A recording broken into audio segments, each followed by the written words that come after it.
Shalom semua, perkenalkan nama saya Janis Misya Simatupang, Prodi PAK semester 5. Hari ini saya ingin mengulas kembali materi pembelajaran mata kuliah Teologi Perjanjian Lama yang diajarkan oleh Bapak Timotius Bakti Sarono. Materi ini saya bagi menjadi beberapa bagian. Yang pertama saya mau membahas mengenai nama Allah Israel, penciptaan manusia, bunga rampai atau Allah Patriark, dan tempat persinggahan perjalanan bangsa Israel keluar dari Mesir. Yang pertama saya ingin membahas tentang nama-nama Allah bangsa Israel. Dalam Alkitab Perjanjian Lama, nama Allah bangsa Israel disebutkan ada 3. Yang pertama Elohim. Terjemahan kata ini dalam bahasa Indonesia adalah Allah, dalam bahasa Inggris God. Lalu yang kedua Adonai. Terjemahan dari kata ini dalam bahasa Indonesia adalah Tuhan, dalam bahasa Inggris adalah Lord.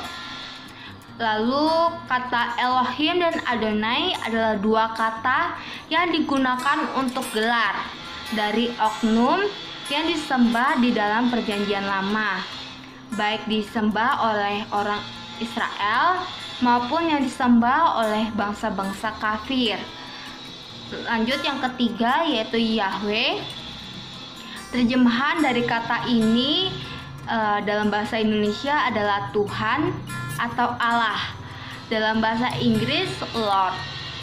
Nah, Yahweh adalah nama makhluk yang disembah oleh orang Israel dan orang-orang benar di dalam Perjanjian Lama.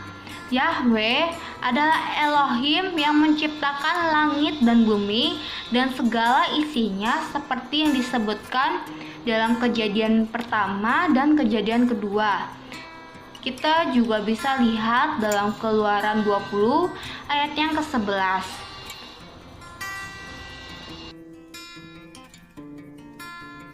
Selanjutnya saya ingin membahas tentang penciptaan manusia. Kata cipta dalam bahasa Ibrani di Kejadian 1 ayat yang pertama menggunakan kata bara. Tetapi ada beberapa kata lain dalam bahasa Ibrani untuk kata cipta, yaitu Yatshak dan Asyah. Kata bara, Yatshak dan Asyah digunakan untuk maksud yang berbeda. Bara digunakan untuk menciptakan dari yang tidak ada menjadi ada atau diciptakan dari ketidakberadaan. Sedangkan Yatshak dan Asyah menciptakan dari materi yang sudah ada.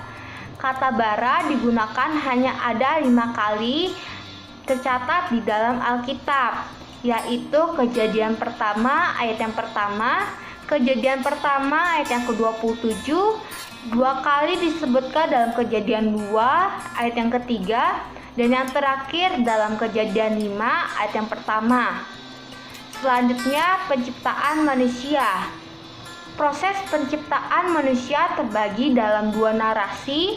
Yang pertama dalam Kejadian 1 ayat 26 sampai 27 dan yang kedua Kejadian 2 ayat yang ke-7. Narasi pertama menguraikan manusia sebagai makhluk mulia karena diciptakan segambar dan serupa dengan Allah. Sedangkan pada narasi kedua, manusia dinyatakan sebagai bagian dari alam karena dibentuk dari tanah atau berasal dari alam. Manusia diciptakan menurut gambar dan rupa Allah. Dalam bahasa Ibraninya, kata gambar itu adalah selem dan kata rupa itu demut. Kata selem ini mengidentifikasikan bahwa manusia menggambarkan Allah. Artinya manusia merupakan suatu representatif dari Allah.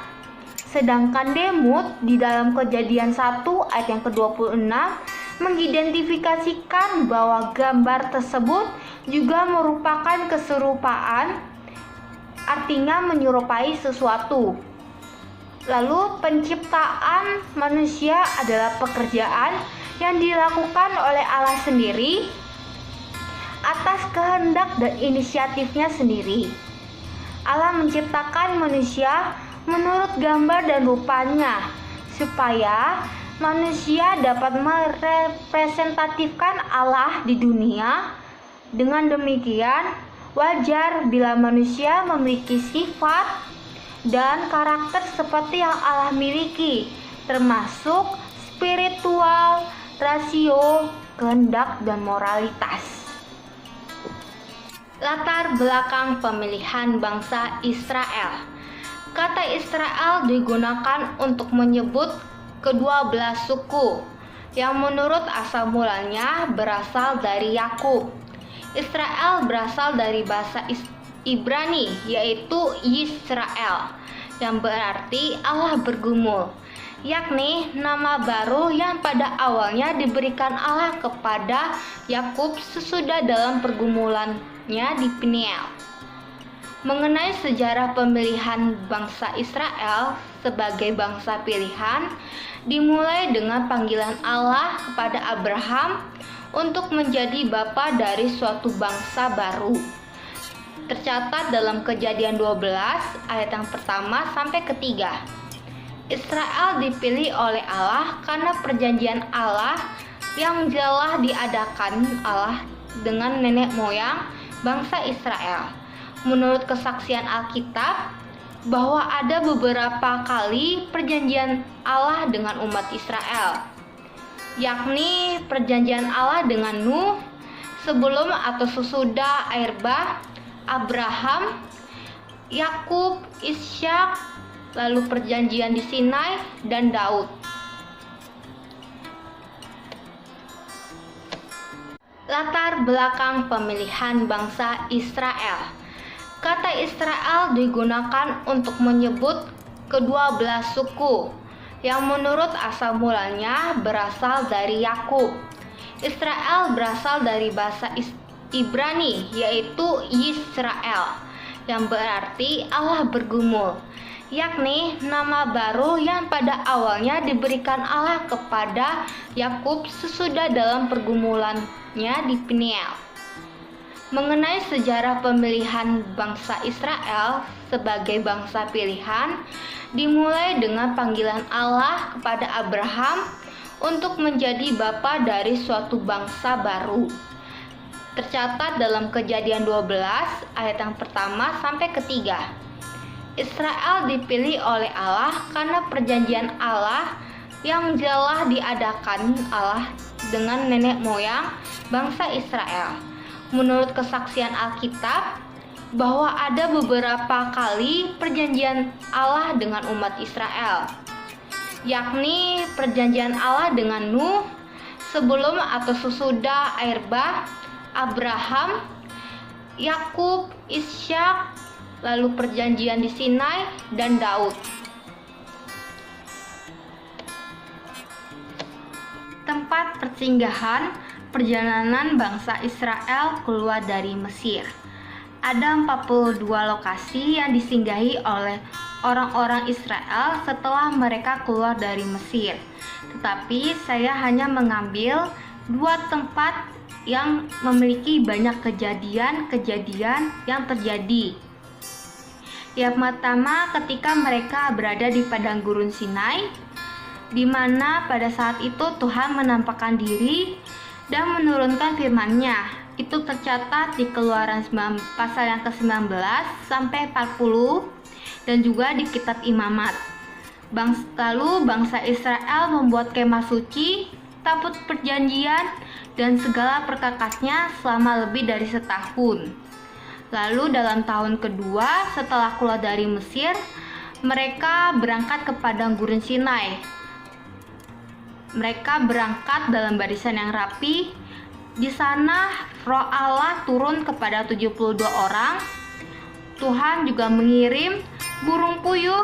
Tuhan juga mengirim api Tuhan. Oleh karena itu, tempat itu sering disebut dengan Tebera. Dan Tuhan juga mengirim tulah kepada orang-orang rakus. Lalu tempat selanjutnya di padang gurun Paran. Di padang gurun Paran, terjadi banyak kejadian. Yang pertama, Miriam dan Harun memberontak dan diampuni. Yang kedua, Musa mengutus ke-12 pengintai, tercatat di Bilangan 13. Lalu yang ketiga, umat Israel memberontak dan ingin pulang ke Mesir. Yang keempat, Tuhan menghukum semua orang Israel, kecuali Yosua, Kaleb, dan orang-orang di bawah 20 tahun, dan tidak boleh memasuki tanah Kanaan, termasuk Musa, Harun, dan Miriam. Itu tercatat di Bilangan 14. Selanjutnya, umat Israel dihukum berjalan di padang gurun selama 38 tahun lagi. Itu tercatat di Bilangan 14 ayat 34. Lalu ke-10, pengintai lainnya mati karena tulah. Itu Bilangan 14 ayat 36 sampai 37. Lalu selanjutnya umat Israel melanggar perintah lagi dan malah maju menyerang Kanaan Selatan, namun dikalahkan dari Seir sampai Horma. Itu di Ulangan 1 pasal yang 45, ayat yang ke-45. Selanjutnya, yang terakhir, umat Israel balik ke arah Laut Teberau, mengelilingi pegunungan Seir, Bani Esau, tercatat di Ulangan 2.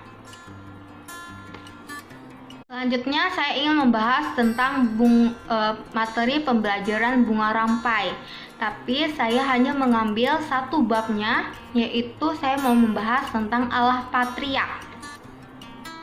Keluaran pasal ketiga terdapat catatan mengenai Allah Yahweh yang menyatakan dirinya kepada Musa dalam semak belukar dan mengklaim dirinya sebagai satu-satunya Allah yang juga disembah oleh para patriark. Menurut versi ini, agama Yahwistik yang merupakan agama para patriark tercatat di Kejadian 12 sampai 50 mengatakan bahwa agama Israel telah dimulai dengan perintah Yahweh kepada Abraham yang keluar dari Ur dengan meninggalkan Allah yang ia sembah sebelumnya. Dalam Kejadian 12 sampai 50, Allah menyatakan diri kepada para patriark dengan beberapa nama berbeda. Dan mereka, para patriark, menggunakan beberapa julukan berbeda untuk menyebut atau berdoa kepada Allah tersebut.